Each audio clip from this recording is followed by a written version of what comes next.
madaxweynaha Hirshabelle Maxamed Cabdi Waare ayaa walaac ka muujiyay in maamulkiisa ay saameyn ku yeesho khilaafka madaxda Galmudug ka dhex jira. Yonis Duraan Cali ayaa warkan inoo faahfaahinaya. madaxweynaha maamulka Hirshabelle Maxamed Cabdi Waare oo maalmihii u dambeeyay ku sugnaa magaalada Beledweyne ee xarunta gobolka Hiiraan ayaa waxa uu ka hadlay xaaladda cakirin ee ka jirta deegaanada maamulka Galmudug. madaxweyne Waare waxa uu sheegay in Hirshabelle ahaan ay walaac badan ka qabaan xaaladda qasan ee ka jirta deegaanada Galmudug, waxaana tilmaamay in dadka ku dhaqan deegaanada Hirshabelle ay ka soo xirantay koonfurta Soomaaliya haddana aysan doonin in waqooyiga ka xirmo. Waare wuxuu ugu baaqay xildhibaanada ka soo jeeda deegaanada Galmudug cid walba oo ka qayb qaadan karta inuusan maamulka Galmudug san cagaha la gelin dagaal sokeeyay ku baxaan.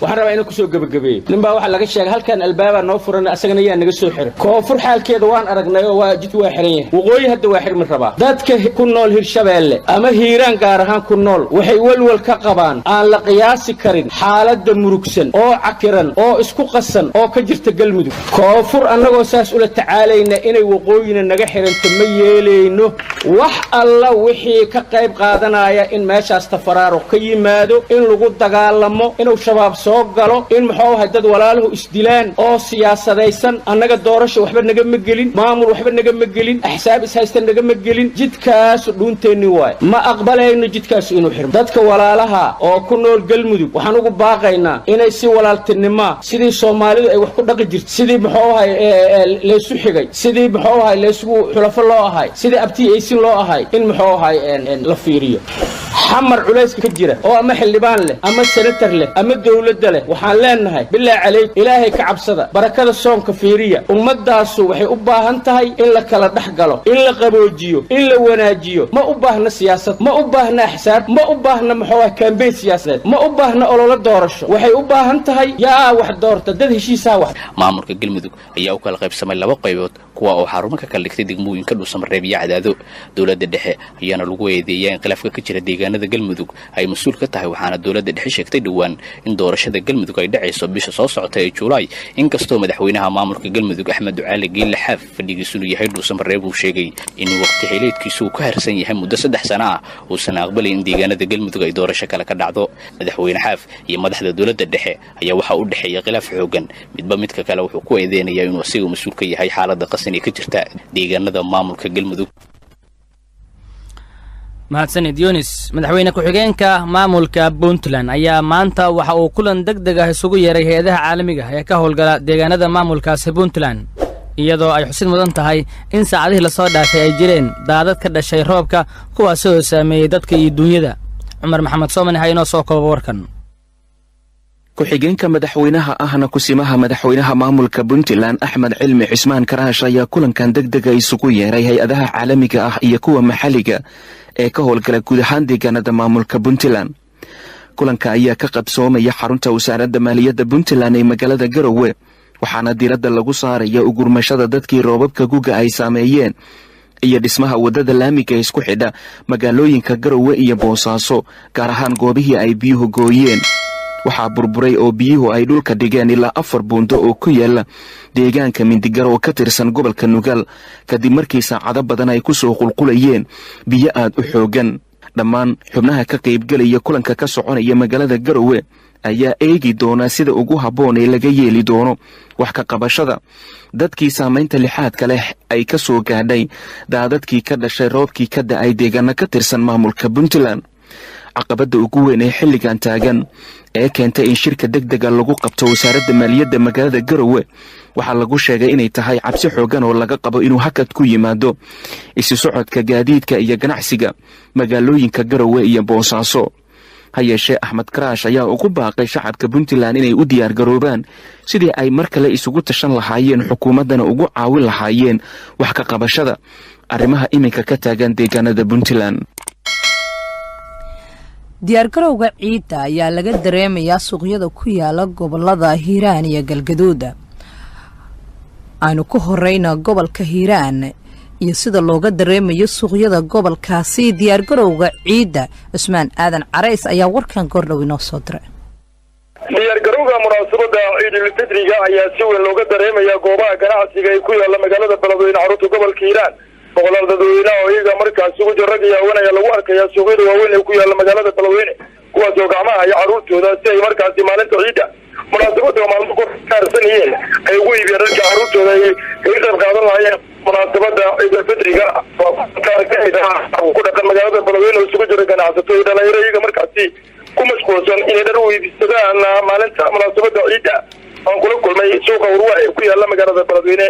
maasha allah ganacsiga waa fiican yahay munaasabada ciidda maanta iyo shalay iyo darraa saddexdaas maalmood zaaid ayaa wax loo gataa qaybihii ber dhexaasaan iibinaynay soonka shan iyo tobankiisaan iibinaynay korsokaan iibinaa. maasha allah waxaan marka hore allah subxaana watacaala u mahadcelinayaa sidoo kale magaalada maalmihii lasoo dhaafay waxaa ka jiro diyaargarow ciidulfitriga si weyn maasha allah waxaan ka dareemaynaa inay maarata qiimaha waxyaabaha la gaday sida dharka iyo kabaha oo kale wax badan iska sii bedeleen maalmihii dambe xagga ganacsiga. maasha allah waa diyaargarowga ciidda aad baa ugu faraxsanahay insha allah waana maalinta ciidda iyo farxadda u ah dadka muslimiinta ah waan soo dhaweynayna carada marka maxaad leedahay marka maxaa jira la khamiis iyo isku ciidiya ama sirwal shaar ama maasha allah hadda ay macnaheedu waxaan jeclahay inaan khamiis ku ciido maalinta ciidda oo farxadda la qaybsado ummadda maalinta sudkada khamiiska waa gartay mid kamid ah ganacsada iyo kabaha ragga iyo dumarkaba oo soo ku sugan magaalada beledweyne gaar suuqa urwa bal ka warbixi dareenkaada iyo diyaargarowgiina iyo soo u iibinaysaan. wallahi billahi maasha allah aad iyo aad ayaan ugu faraxsanahay boqolkiiba boqol aad ayaan ugu gudnay suuqan aad iyo loo faraxsan yahay. marka waxaan ugu warbixisaan bal marka qiimihii hore iibisaan marka qiimo cusub ay ku iibinaysaa. wallahi markii waxa iibinaa dadka macnaha isku mid maahan qof u gadnaa waa maalmaha keliya fursada ku xirsantaan ganacsigeena maalin keliya ayaa ka hartay waa sida marka dadka si wax u iibsanaya wallahi boqolkiiba boqol aad iibsanayaan. iyadoo ay munaasabada diyaargarow ballaaran ee ciidda laga dareemayo ayaa waxaa jiro dhibaatooyin ay qabaan dadka ku jira qoyska barakaayaasha ee ku jira xerooyinka ku yaala duleedka magaalada beledweyne kuwaasoo ay dhibaatooyin kala duwan ay ka haystaan dhanka nolosha kana codsanaya cid walba tari kartaa inay gurmadowdada ay la soo garaan inay kala qayb qaataan sida carruurtooda munaasabada ciidulfitriga ayay farxad ugu ciidi lahaayeen shacabka ku dhaqan magaalada beledweyne. cismaan aadan carays warbaahinta kulmiye beledweyne. cismaan aadan carays wuu mahadsan yahay. gobolka hiiraan ayaadna dhegaysteen sida looga diyaargaroobayo ciidda iyadoona sidoo kale gobolka galguduud oo qayb ka yahay meelaha laga dareemayo ee gobolada dhexe diyaargarowga ciidda suuqyada kala duwan ee gobolkaasi dhuusamareeb iyo sidoo kale cadaado. hase ahaatee cadaado ayaan si gaara warbixintan uga eegaynaa. sharmaarka suuley ayaana soo diray. diyaargarowga munaasabadda ciidulfitriga ayaa si weyn looga dareemaya gudaha magaalada cadaado. xilliyada maalintii iyo habeenkii ayaa dadku si isku mid uga tukaamaysanayaan carwooyinkay goobaha lagu gado dharka. markii aad tagto bartamaha suuqa cadaado waxaa indhahaga soo jiidanaya mashquulka baaxadda le ee ka jira suuqa waxaadna arkaysaa hooyooyin gacanta haysta carruurtooda kuwaasoo doonaya inay u gadaan dharka ciidda. qaar ka mid a ganacsatada oo la dhexqaada mikrofoonka raadiyo kulmiya ayaa iga warramay isbedelada ku yimid goobahooda ganacsiga maalmaha loo diyaargaroobayo munaasabadda dadku way ciidayaan ciidda weyneedoo ciidulfitriga maasha allah dadku ciidan dhammaan awjada ilmihii iyo dadka waaweynaa iyo dhammaan way wada ciidayaan. ciiddii hore iyo ciidan waxaa la dhihi karaa xoogaa ciidan ayaa badeecadu ay aad u tiro badan tahay iyo waxgadashadu ciidda ka dambeed waxaan u malaynaa inay sii siyaadayso horumarka iyo ganacsiga iyo shaqada iyo wax walba ganacsigu korsiga noqonaa. waxay uga duwan tahay adeeg cusub oo badan ayaa kusoo siyaaday dalabka oo saa'ida iyo dadka haddii la ku niyad fiican hadda. dhinaca kale qaar ka mid a bulshada oo la hadlay raadiyo kulmiye ayaa iga warramay dareenkooda ku aadan u diyaargarowga ciidulfitriga ee kaabiga nagu soo haysa. ciidda waxaan ugu diyaargarownay si aad iyo aada maasha allah. ciiddaanoo ciid aad u wanaagsan oo waddanku barwaaqo yahay roob badan noo da-ay. ciiddaan maasha allah si fiican ay u kala socotaa magaalada joogeedu waa nidaam waa kaa carwadii ku jirna hadda adeegaynaa dhallinyarada waa joogtaa wallahi ciidan waa nooga duwantimiyo saa'id u faraxsan. xilliyadii hore ganacsiga suuqa bacadlaha cadaado wuxuu ahaa mid kuwaga xilliga maalinkii waxaase ramadaankan ay kaga duwan tahay kuwii hore waxaa habeen iyo maalin si isku mida u shaqaynaya suuqa bacadlaha bartamaha cadaado waxaana taasi ay fursad u noqotay waalidiinta maalinkii wakhtigu u saamixi waayeen carruurtooda u soo gadaan dharka ciidda. sidoo kale waxay fursad u noqotay dadka iyaga degan xaafadaha fogfog kuwaas oo qorraxda kuleylkeeda aan ku socon karin maalinkii. marka laga soo tago dadka magaalada cadaado ciiddan waxaa sidoo kale magaalada soo buuxdhaafiyey dad ka yimid tuulooyinka u dhow dhow magaalada iyo sidoo kale dadka xoolodhaqatada kuwaasoo fursad u helay sanadkan ay la ciidaan dadka magaalada. qaar ka mida dadkaas oo la sheekaystay ayaa ii sheegay in sanadkan uga duwan tahay sanadihii hore maadaama sida ay sheegeen deegaankuu yahay barwaaqo xooluhuna aysan u baahnayn biyo iyo raashin la siiyo. si kastaba haatee ciidan ayaa ku soo beegmaysa xilli si fiican uu dahay roobka guga geyiguna uu barwaaqo yahay. sharmarke maxamed maxamuud. khilaaf ayaa lasoo sheegay in uu soo kala dhex galay maamulka deegaanka xanan buure ee gobolka galgaduud. maxamed cabdiweli tooxow ayaa warkan inooga soo diray dhuusamareeb. waxaa isqabqabsiga xooggan oo dhinaca maamulka ah uu ka taagan yahay deegaanka xanan buure ee ka tirsan gobolka galgaduud. waxyaabaha la isku hayo ayaa sida qaar ka mid ah mas-uuliyiinta deegaanka ay noo sheegeen waxaa isdabamarin iyo maamul xumo la sheegay inuu hareeyay howlihii maamulka deegaanka xanan buure. gudoomiye ku-xigeenka deegaanka xanan buure cali cabdi aadan ayaa sheegay in gudoomiyaha deegaanka ayaa ka socolaadahay howlaha maamulka sida uu hadalka u dhigay. qodobkaas warmaan wax badan oo isdabamaray baa jira oo dad wixii loogu talagalay aan helinin oo sidii loogu soo talagalay aan deegaanka looga farsamay waan marinaa jira. waxaa jira waxyaalo badan oo la lunsaday, waxaa jira waxyaalo badan oo qof waa la fiiriya deegaanka haddii wax soo galaan sida qofka mas-uulka ka ah taasistana wax lagu wadaayo. aniga hadda inaad maalintii la arko aan adiga kuu dhiiyo hadda wax meesha ku jira maaha. aad iyo aad sida wax kusuga markii la fiiriyo waa la oran karaayo in arrintaas loo qaadan karo ila maadaama wixii adigu aad ku aadan aad ka soo bixi weyda hadda qayr mas-uul waa noqonaysaa. taliisha ugu weyn oo hadda meesha ka jirta ninka loo tiirinayo way gudoomiye. wax badan waqti badan baan ku lumiyey oo xitaa meel kasta iyo xitaa maamulka guud oo aan kula laabtay oo hadda na soo dhistay aan kula laabtay deegaanka dhexdiisa ha noqoto aniga isaga ha noqoto hadda aniga kula hadlay maalintii suuka la dambeeyay xitaa gudoomiye baahiyo afcadiyi.